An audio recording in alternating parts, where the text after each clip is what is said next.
मित्रांनो, लग्नानंतर होईलच प्रेम या मालिकेच्या आजच्या भागामध्ये काव्या आता जीवाने तो पाठवलेला अगोदरचा ऑडिओ ऐकत असते, ज्यामध्ये जीवाने काव्यासाठी खूप सुंदर असं लिहिलेलं असतं. काव्या ते ऐकत असते. त्यामध्ये जीवा म्हणतो, तू जिथे जिथे जाशील तिथे तिथे मी येईल आणि मी शेवटपर्यंत फक्त तुझ्यावर प्रेम करत राहील. तेवढ्यातच आता रम्या ताट घेऊन तेथे येते. मग आता ती जरा मोठ्यानेच विचारते, काव्या.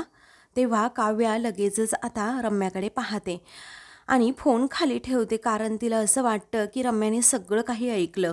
मग आता जरा ती घाबरते आणि म्हणते, हे बघ रम्या, तू जे काही ऐकलं आहेस ना, असं म्हणून ती आता थांबते, जरा घाबरते. तेव्हा रम्या म्हणते, एक मिनिट हा, असं म्हणून ती कानातून आता इयरफोन काढते आणि म्हणते, आता बोल, कारण माझ्या कानामध्ये इयरफोन होते ना, मी काही ऐकलं नाही.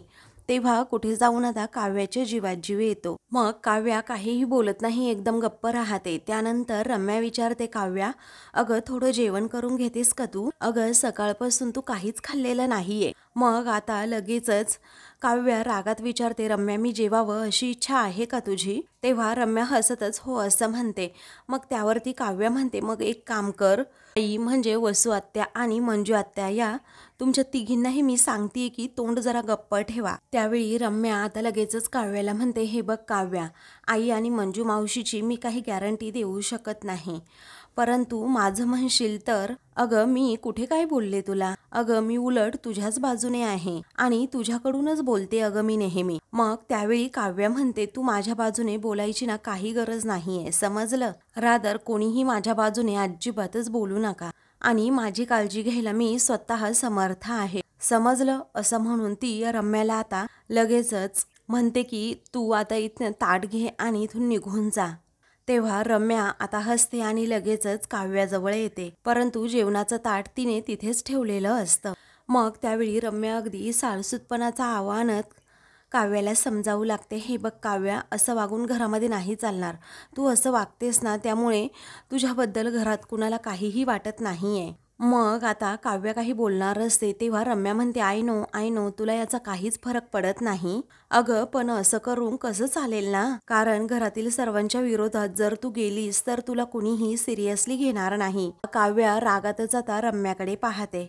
मग पुढे आता रम्या म्हणते, सर्वांना तू एक कंप्लेंट बॉक्स वाटशील, मग सगळेच तुला नेग्लेक्ट करतील. मग अशा वेळी कुणीतरी आपली बाजू घेणार, आपल्या वतीने बोलणार हवं ना, तेव्हा मी असेन तुझ्यासोबत काव्या. तेव्हा काव्या आता लगेचच रम्याकडे रागात पाहू लागते. मग आता पुढे रम्या बोलायची थांबतच नाही. ती म्हणते, हे बघ काव्या, तुला जर कधी काही वाटलं ना तर तू माझ्याशी शेअर करत जा, तू माझ्याकडे मन मोकळं सुद्धा करू शकतेस. तरीही काव्या तिचं काहीच बोलणं ऐकून घेण्याच्या मनस्थितीमध्ये नसते. त्यानंतर आता रम्या म्हणते, बरं मला सांग, तुझ्या आईची तब्येत कशी आहे आता? आता बरी आहे ना तुझ्या आईची तब्येत? तेव्हा आता काव्या जरा रागातच तिच्याकडे पाहत तिला विचारते, अगं रम्या, किती छान ॲक्टिंग करतेस ग तू. तू एखाद्या फिल्ममध्ये का नाही काम करत? गोड बोलून गळा दाबणाऱ्या व्हिलनचा छान रोल मिळू शकतो तुला. मग आता काव्याने पार व्हिलनच आता रम्याला म्हटल्यामुळे रम्यालाच मोठा धक्का बसतो आणि ती काव्याकडे पाहतच राहते. त्यावेळी रम्या सुद्धा गप्प बसत नाही. मग आता ती काव्याचा हात पकडते आणि तिला म्हणते, हे बघ, मला जे मिळायचंय ना ते मला मिळेनच, पण तुला जे मिळालंय त्याचं काय? हे पार्थ बरोबरचं जबरदस्तीने लावलेलं लग्न, तू त्याचं काय करणार आहेस? तू निभावणार आहेस की संपवणार आहेस? असं म्हणून आता काव्यालाच ती प्रश्न करते. तेव्हा आता काव्या लगेचच तिला उत्तर देत म्हणते, मी कशाला निभावू हे लग्न? माझं पार्थवर मुळात प्रेमच नाहीये, मग मी का निभावू हे लग्न? मला नाही निभवायचंय, मला हे लग्नच नको आहे. आता फक्त आई आजारी आहे म्हणून मी शांत बसली आहे. मग आता रम्या हसत असते, कारण तिला हेच काव्याच्या तोंडून ऐकायचं असतं. तेव्हा ती म्हणते, हे बघ काव्या, अगं आई आजारी आहे म्हणून तू शांत बसली आहेस हे बरोबर आहे, परंतु तू शांत बसली याचा अर्थ घरच्यांना असंच वाटत असेल ना की तू हे लग्न वगैरे निभवणार आहेस म्हणून. तेव्हा आता काव्या हे सगळं बोलणं ऐकून घेते आणि रागातच म्हणते, कुणाचाही काही गैरसमज होणार नाही आहे रम्या, आणि जरी झालास ना तर मला काहीही फरक पडत नाही, कारण मी क्लिअर आहे, मला हे लग्न अजिबातच मान्य नाही. माझ्या आणि पार्थच्या लग्नाची गाठ फक्त आणि फक्त मीच सोडवणार. आता काव्याने असं बोलल्यामुळे रम्याच्या मनामध्ये आनंदाच्या उकळ्याच फुटू लागतात. तेव्हा ती म्हणते की हो, तू हेच कर, आता ही गाठच सोडवून टाक आणि घे डिवोर्स. मग काव्य आता रम्याकडे पाहतच राहते. तर रम्या लगेचच आपला चेहरा मोहरा बदलते आणि म्हणते तसंही आता 2025 सुरू आहे ना, आता डिवोर्स वगैरे फार काही मोठी गोष्ट नसतेच ना. आणि लोकांचं काय ग, लोक 2 दिवस बोलतील, चर्चा करतील आणि मग सगळं काही विसरून जातील. पण काव्या, अगं तू एक इंडिपेंडंट मुलगी आहे आणि तुझे डिसिजन्स घेण्याचा तुला पूर्णपणे अधिकार सुद्धा आहे. आता तू डिवोर्स घेतीये म्हटल्यानंतर तुझी नंदिनीताई येईलच तुला समजवायला. आफ्टर ऑल तुझी मोठी बहीण आहे ना ग ती, म्हटल्यानंतर ती समजवणारच तुला. तू असं करू नकोस, नेहमी तुझ्या मनाचंच ऐक हा, असं रम्या तिला शहाणपण शिकवत असते. तेव्हा काव्या रागातच म्हणते, मी माझ्या नेहमी मनाचंच ऐकते हा रम्या. अगं तू सांगतेस म्हणून तुझं ऐकून मी अशी वागणार आहे असं तू समजू नकोस आणि मनाचा भ्रमसुद्धा करून घेऊ नकोस. एकदा का आई बरी झाली ना, मग मी सर्वांना सांगून टाकणार आहे आमच्याबद्दल. मग आता रम्या लगेचच काव्याला विचारते, आमच्याबद्दल म्हणजे? तेव्हा काव्य आता खूपच घाबरते. रम्याला काय उत्तर द्यावं पटकन तिला सुचत नाही. मग आता ती म्हणते, आमच्याबद्दल म्हणजे माझ्याबद्दल आणि पार्थबद्दल. मग आता रम्या म्हणते, अच्छा, आय होप की तुला जे हवंय ना ते मिळव. मग आता त्यावेळी काव्या काहीच बोलत नाही. तेव्हा आता लगेचच रम्या म्हणते की अच्छा ठीक आहे, जर तुला आत्ता खायचं नसेल ना नको खाऊ, तुझं मन होईल ना तेव्हा तू खा. आणि तुला जर मन मोकळं करावंसं वाटत असेल ना तसं माझ्याशी तू बोलत जा हा. अगं मला ना तू तुझी मोठी बहीण समज हवं तर, असं म्हणून लगेचच रम्या ही काव्याकडे पाहते आणि खाऊन घे हा, असं म्हणून लगेचच ती तेथून जायला निघते. तेव्हा आता लगेचच रम्या तेथे ताटसुद्धा पुन्हा एकदा ठेवते आणि काव्याकडे पाठ करून उभी राहत मनातच विचार करू लागते की मला माहीत आहे काव्या, तू लगेचच माझ्यावर विश्वास ठेवणार नाही, परंतु एकदा का माझं म्हणणं तुला पटायला लागलं ना तर तू माझ्या नक्कीच मुठीत येशील, तू माझ्या बोलण्यावर विश्वास ठेवून लगेच विचारसुद्धा करशील. असं म्हणून ती मागे काव्याकडे पाहते. तर काव्य अजूनही जरा रागातच असते. रम्या हसतच तिच्याकडे पाहते आणि लगेचच तेथून जाते. दुसरीकडे नंदिनी किचनमध्ये असते. तेव्हा ती कसला तरी आता विचार करत असते. तेथे आता लगेचच मानिनी येते आणि विचारते, काय ग नंदिनी, कसला एवढा विचार करतेस? तेव्हा नंदिनी म्हणते, अहो आई काही नाही, उद्या नाश्त्याला काय बनवायचं ना याचा विचार करत होते. मानिनी आता हसते आणि म्हणते की उद्या जेवणामध्ये काय बनवायचं, भाजी काय बनवायची, नाश्त्याला काय बनवायचं, हा बायकांचा राष्ट्रीय प्रश्न आहे म्हणायला हरकत नाही. तेव्हा नंदिनी म्हणते, हो ना ते आहेच, पण उद्याचं लक्षात आहे ना, असं मानिनी विचारते. तेव्हा हो, आपल्या इथे उद्या गृहशांतीची पूजा आहे हो ना, असं नंदिनी विचारते. मानिनी म्हणते हो, तसं वसू आत्या म्हणत होत्या आपल्या घरात 2 नवीन जोडपी आहेत तर त्यांच्या हातूनच ही पूजा व्हावी, पण मलाच नंतर असं वाटलं की लग्नानंतरचे विधी म्हणून मला तुम्हाला असं ऑकवर्ड करायचं नाहीये, त्यापेक्षा आपण ना गृहशांती केलेलीच बरी, असं मानिनी नंदिनीला म्हणते. त्यावरती नंदिनी म्हणते, हो चालेल, आणि त्याची खरंच खूप गरज आहे, असं पटकन नंदिनी म्हणून जाते. मग आता मानिनी तिच्याकडे पाहतच राहते. तेव्हा सॉरी हा आई, सॉरी, असं म्हणून नंदिनी तिची माफी मागते. त्यावेळी आता मानिनी म्हणते, अगं तसं नाही बाळा, खरंच आहे याची गरज, असं म्हणून आता त्या दोघीही एकमेकींकडे पाहून हसतात. कारण त्या दोघींचाही एकच रोख असतो, ते म्हणजे काव्या आणि वसू आत्याची भांडणं आता कुठेतरी संपली पाहिजेत. त्यानंतर आपल्या इथे उद्या गुरुजी येणार आहेत, धर्माधिकारी गुरुजी. वर्षानुवर्ष तेच गुरुजी आपल्याकडे येत असतात. ते ना अगदी उत्तम सल्ले देतात. आपल्याकडच्या सर्वांच्या पत्रिकांना फक्त तेच करतात. जन्म, मृत्यू, नफा आणि नुकसान याबद्दल त्यांनी जे जे काही सांगितलं आहे ना तेच आत्तापर्यंत घडत गेलं आहे. आणि यांना तर अगदी किती वेळा त्यांनी सल्ले दिले आहेत आणि यांनी अगदी मनापासून ऐकले ना, त्यामुळे त्यांनासुद्धा त्याचा खूप फायदा झाला आणि आता आपल्या बिझनेसमध्ये त्यामुळे खूप भरभराटसुद्धा झाली. फक्त एकच आहे, ते जरा रागीट आहेत आणि त्यांना खूप राग येतो. फक्त एकच आहे, त्यांनी जे सांगितलं ना ते अगदी मनापासून आणि यथासांग केलं ना ते सुद्धा आपल्याला अगदी मनापासून आशीर्वाद देतात. त्यांनी आवर्जून सुद्धा सांगितलंय की दोन्हीही नवीन सुनांच्या हातून गणेश पूजन करायचंय. तेव्हा नंदिनी म्हणते हो चालेल, त्यांना तुम्हा दोघींनाही आशीर्वाद द्यायचे आहेत. नंदिनी आता ठीक आहे असं म्हणते. मानिनीचं सगळंच बोलणं ती ऐकत असते. त्यावेळी मानिनी म्हणते पण काव्याला सांगशील तेवढं? मग नंदिनी म्हणते हो नक्कीच सांगेल. मग आता लगेचच मानिनी खुश होते. त्यानंतर मी म्हणते हे एवढं आहे ना, फक्त मी फ्रीजमध्ये ठेवते हां. मानिनी म्हणते बरं चालेल, अजून काही करायचं राहिलंय का गं असं मानिनी विचारते. तेव्हा नंदिनी म्हणते नाही, झालंय सगळं आणि मीच सांगायची विसरले. अहो आई, तुमच्यासाठी मी सब्जा भिजत घातला आहे पाण्यामध्ये, कारण तुम्हाला उष्णतेचा त्रास होतो ना, ते पाणी प्यायलात ना की तुम्हाला बरं वाटेल. मग मानिनी खूपच कौतुकाने आता नंदिनीकडे पाहत राहते आणि हसते. तेव्हा आता लगेचच नंदिनी विचारते काय झालं आई? तेव्हा मानिनी आता म्हणते की एक सांगू, मला जर का मुलगी असती ना तर ती अगदी तुझ्यासारखीच असती. मग आता नंदिनीचं ती कौतुक करत असते. तेव्हा नंदिनी म्हणते खरं तर मीच तुमचं कौतुक करायला हवं. अहो आई, तुम्ही आहात ना म्हणूनच या घरामध्ये आम्हाला खूप मोठा आधार वाटतो. कारण तुम्ही असं टिपिकल सासूसारखं नाही वागत. तुमच्यासारखी सासू प्रत्येक मुलीला मिळायला हवी. त्यावरती मानिनी म्हणते मला तर असं वाटतं प्रत्येक सुनेला आपल्या सासूने ना मुलगीच मानायला हवं आणि सुनेने आपल्या सासूला आई, तर कुठल्याच घरामध्ये कधीच म्हणजे कधीच भांडण होणार नाही. तीच राहा बाळा असं आता नंदिनीला मानिनी म्हणते. तेव्हा नंदिनी आता हसूनच हो असं म्हणते. तर दुसऱ्या दिवशी गृहशांती पूजा असते. तेव्हा वसू तयार होते आणि म्हणते कशाला हवी होती ही गृहशांती पूजा ना, मला कळतच नाही. इथे ती पूजा सुरू असताना सर्व फॅन हे बंद केले जातात, किती गरम होतं बरं, असं म्हणून वसू तनतन करत असते. तेवढ्यातच आता लगेचच रम्या तेथे येते आणि म्हणते आई काय ग तुझी सारखी चिडचिड सुरू असते, जरा खुश हो ना. तेव्हा खुश होण्यासारखं काय झालंय? ही नंदिनी हे घर सोडून जातीये की ती काव्या ही पार्थला डिवोर्स देतीये? एकतरी कारण आहे का खुश होण्याचं? बोल ना तू पटकन.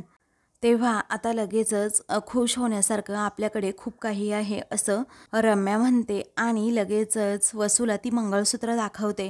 तेव्हा हे मंगळसूत्र कुणाचं ग असं लगेचच वसू विचारते. मग आता ओळख ना तू हे मंगळसूत्र कुणाचं आहे ते, असं रम्या तिला विचार करायला भाग पाडते. तेव्हा वसू त्या मंगळसूत्राकडे पाहतच राहते आणि विचारते काय, कुणाचं आहे ते मंगळसूत्र? काव्याचं आहे का?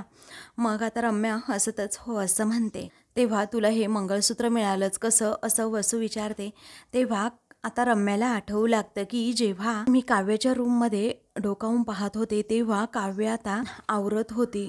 तिने कानातले त्याचबरोबर मंगळसूत्र काढून सुद्धा तिथे टेबलवर ठेवलं होतं आणि आतमध्ये बाथरूममध्ये गेली होती. मग त्याच वेळेला मी ते मंगळसूत्र घेतलं आणि लगेचच इकडे आले. त्यानंतर ते मंगळसूत्र हातात घेत आता रम्या मनातच विचार करते तुझं ना टायमिंग चुकलंय काव्या. अगं सगळ्याच गोष्टींचं आता बस हे मंगळसूत्र सगळीकडे तू शोधत, आणि तसंही पार्थने घातलेलं हे मंगळसूत्र ना तुला नकोच होतं आणि माझं म्हणशील तर मला हे सोडून ना दुसरं काहीही नको. सो आता हे माझं, यापुढे तुला हे घालता येणार नाही कारण ते तुला सापडणारच नाही. आता यावर फक्त आणि फक्त माझा हक्क आहे. हे आता रम्याला सगळं काही आठवतं.